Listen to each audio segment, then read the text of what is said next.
30/60/90's help new hires understand expectations for their first 3 months as an employee. Here are my general expectations. By the end of your first week, you've completed all of your company's boilerplate HR stuff. You've set up your computer and development environment. You're studying your company and team documentation. Knowing the terminology and processes will be very important. You've created your first pull request, ideally within the first few days. You heard me right. As you set up your development environment, you may notice some inconsistencies with the repo. There may be a spelling mistake in the README, and the setup instructions might be unclear. Find a minor flaw in the repo and create your first pull request in your first week. This goes a long way with your reputation with the team and will help you understand the SDLC without worrying about the complexities of the codebase. You've set up meetings with key people, managers, peers, etc.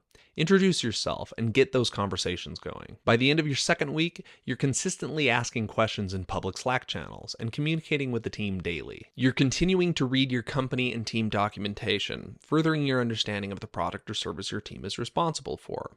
You should be able to explain your team's product or service and SDLC to someone. You've created your second pull request, which should be something more meaningful, like a minor bug or feature your team recommends. You've pair programmed with a few of your peers already. You've joined all the appropriate Slack channels, continuing to ask questions publicly, and are communicating with the team daily. By the end of your first month, you're starting to participate in group discussions and rituals. You're not as silent in meetings anymore. You're contributing to the codebase on a regular cadence now, and you're able to seek out the right people to help you solve problems. You've pair programmed with all of your peers. Mob programming is an excellent way for a few developers to let you take the driver's seat while they guide you. By the end of your second month, you've impacted conversations, discussions, and rituals by speaking up, asking questions, etc. You've made your first production deploy. By the end of your third month, you continuously deliver on your sprint commitments. You help others deliver on their commitments as well. You seek opportunities to improve things on your team and for others. You contribute to documentation and process improvements on a regular cadence. Let me know what you guys think in the comments.